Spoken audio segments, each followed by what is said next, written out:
Assalamu alaikum students. I am your teacher of Pakistan Studies. My name is Benish Khan. جیسے کہ آپ سب کو پتہ ہے کہ آپ کی کلاسز جو ہیں وہ آن لائن ان کا آغاز ہو چکا ہے. آج ہم سب سے پہلے مطالعہ پاکستان کا چیپٹر نمبر 1 جو ہے وہ سٹارٹ کریں گے، جس کا نام ہے اسلامی جمہوریہ پاکستان کا قیام. کہ پاکستان جو ہے وہ کس طرح سے بنا. اسلامی سے مراد ہے اسلام، کہ اس ملک کے جو بھی نظریات ہوں گے وہ اسلام کے مطابق ہوں گے. جمہوریہ سے مطلب ہے جمہوری، جس میں ہر فرد، عوام، تمام لوگ جو ہیں ان کی رائے شامل ہوگی. ان کے اوپر کوئی بھی زور زبردستی نہیں ہوگی. ملک کے اندر جو کچھ بھی ہوگا وہ جمہوریت کے مطابق ہوگا. تمام لوگ جو ہیں وہ جمہوریت میں برابر ہوتے ہیں اور ان کے حقوق، ان کی جو بھی رائٹس ہیں وہ ان کو مکمل طور پر فراہم کیے جاتے ہیں. پاکستان کا قیام، اسلامی جمہوریہ پاکستان کا قیام. اسلامی جمہوریہ پاکستان کا قیام جو ہے یہ نظریہ اسلام پہ ہوا اور نظریہ پاکستان پہ ہوا. ہم نے یہ نظریہ ایک ایسا لائے عمل ہے، ایک ایسی آؤٹ لائن ہے یا پرپوزل ہے جس کے مطابق ہمارا یہ ملک جو ہے اس کی بنیاد رکھی گئی. نظریہ پاکستان جو ہے یہ نظریہ اسلام ہے اور نظریہ اسلام جو ہے اس کے مطابق پاکستان جو ہے یہ وجود میں آیا. پاکستان مملکت خدا داد ایک ٹھوس نظریے کی بنیاد پر وجود میں آئی تھی. پاکستان کے نظریے کے آئین کی اساس دین اسلام ہے جو مسلمانوں کی زندگی کے تمام شعبوں میں رہنمائی کرتا ہے. اسلام ایک ایسا نظریہ حیات ہے، لوگوں کے لیے ایک ایسا نظام ہے جس میں مسلمانوں کے لیے ہر قسم کی معاشرتی، معاشی، اخلاقی، مذہبی ہر شعبے میں مسلمانوں کی رہنمائی کرتے ہیں. مسلمانوں کو اسلام کے بنیادی اصول جو ہے وہ بتائے جاتے ہیں. اسلامی نظام قرآن پاک اور حضور صلی اللہ علیہ وسلم کی سنت کے مطابق بنایا جاتا ہے.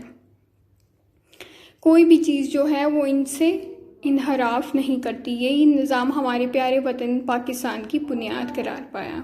برصغیر کے مسلمان انگریز دور حکومت میں دوسری اقوام کے ساتھ غلامی کی زندگی بسر کر رہے تھے. وہ آزاد اور خود مختار حیثیت چاہتے تھے. مسلمان چاہتے تھے کہ وہ انگریزوں سے اور ہندو اکثریت کا جو غلبہ تھا اس سے اپنے آپ کو آزاد کر سکیں، اپنے علیحدہ ملک کے اندر اپنی علیحدہ زندگی، اپنی تمام عبادات جو ہیں وہ آسانی کے ساتھ گزار سکیں.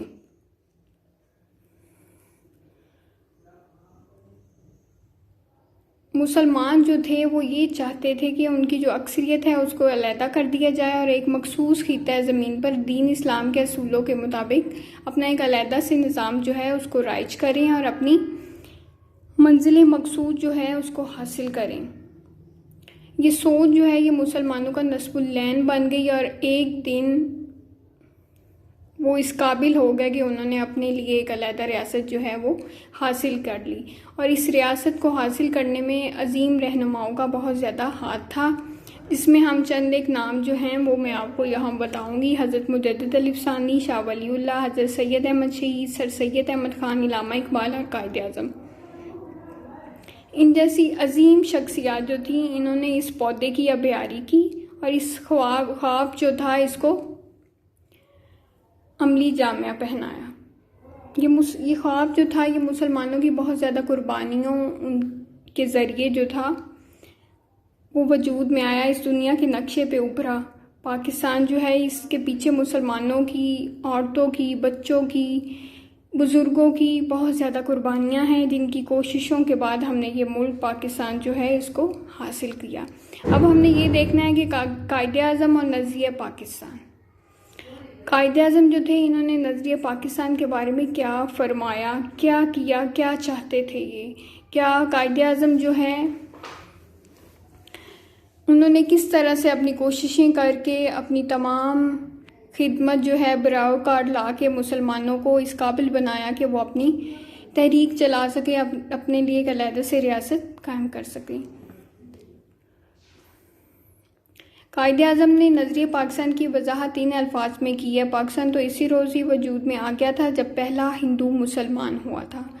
1943 کے سالانہ اجلاس منعقدہ کراچی میں قائد اعظم نے پاکستان اور اسلام کے باہمی رشتے کو واضح کرتے ہوئے فرمایا وہ کون سا رشتہ ہے جن سے منسلک ہونے سے تمام مسلمان جس سے واحد کی طرح ہیں، وہ کون سی چٹان ہے جس پہ اس ملت کی عمارت استوار ہے، وہ کون سا لنگر ہے جس سے اس امت کی کشتی جو ہے محفوظ کر دی گئی ہے، وہ رشتہ، وہ چٹان، وہ لنگر خدا تعالیٰ کی کتاب قرآن مجید ہے۔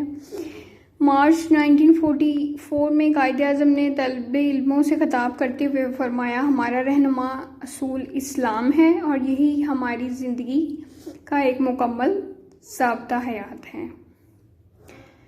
قائد اعظم محمد علی جناح نے اپنی عوام سے خطاب کرتے ہوئے 1948 میں فرمایا میں چاہتا ہوں کہ آپ سندھی، بلوچی، پنجابی، پٹھان اور بنگالی بن کر بات نہ کریں۔ یہ کہنے میں آخر کیا فائدہ ہے کہ ہم پنجابی، سندھی یا پٹھان ہیں، ہم تو مسلمان ہیں۔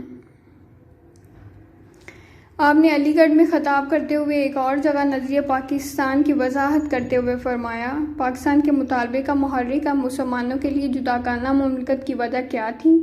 تقسیم ہند کی ضرورت کیوں محسوس ہوئی؟ اس کی وجہ ہندوؤں کی تنگ نظری تھی اور انگریزوں کی چال۔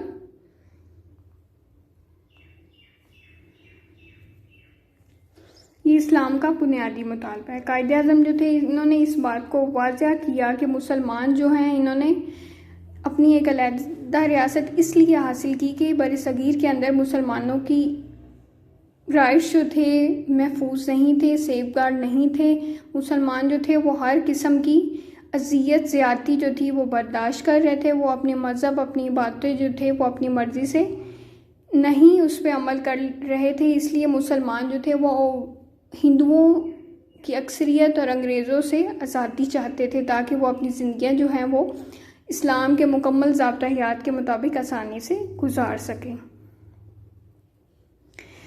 آگے ہے کہ علامہ محمد اقبال نے نظریہ پاکستان کے بارے میں کیا فرمایا ہے۔ علامہ اقبال وہ تھے جنہوں نے پاکستان کا خواب دیکھا تھا۔ علامہ اقبال چاہتے تھے کہ مسلمان اکثریت جو ہے اس کو اکٹھا کر دیا جائے اور ایک علیحدہ ریاست، چاہے وہ برٹش انڈیا کے انڈر ہو چاہے اس سے سیپریٹ ہو، لیکن اسے مسلم اکثریت کو ایک علیحدہ سے ریاست بنا دینا چاہیے تاکہ مسلمان جو ہیں وہ اپنے مذہب کے مطابق اپنی زندگیاں جو ہیں وہ گزار سکیں۔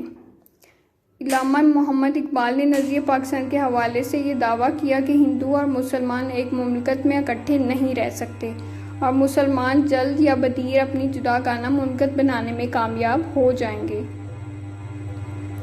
علامہ اقبال نے برصغیر میں واحد قوم کے وجود کا تصور مسترد کر دیا اور مسلم قوم کی جداگانہ حیثیت پر زور دیا کہ برصغیر کے اندر صرف ایک قوم ہندو موجود نہیں ہے بلکہ ادھر بہت سی قومیں موجود ہیں جن کی اپنی ایک حیثیت ہے، جو اپنی جداگانہ حیثیت جو ہے اسے برقرار رکھے ہوئے ہیں اور وہ کبھی بھی ہندوؤں کے اندر خود کو ضم نہیں کر سکتے۔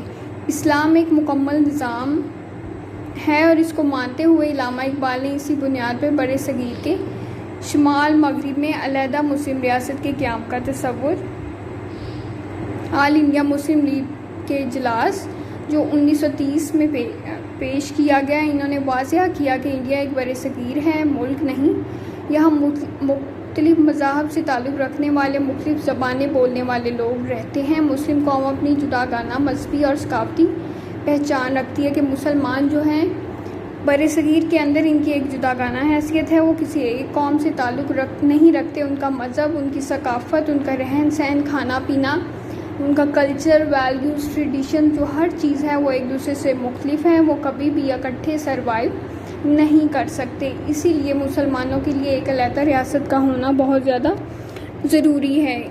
قائد اعظم اور علامہ اقبال نے دو قومی نظریے پہ زور دیا کہ ہندوستان کے اندر دو قومیں آباد ہیں، ایک ہندو اور ایک مسلمان، جو کہ اپنی جداگانہ حیثیت رکھے ہوئے ہیں، اور اسلام ایک ایسا مذہب ہے جو مکمل ضابطہ حیات ہے، وہ کبھی بھی دوسرے مذہبوں کے اندر ضم نہیں ہو سکتا۔ اس لیے مسلمانوں کے لیے ضروری ہے کہ ان کی ایک علیحدہ سے ریاست ہو تاکہ وہ اپنی زندگیاں جو ہیں اس کے مطابق گزار سکیں۔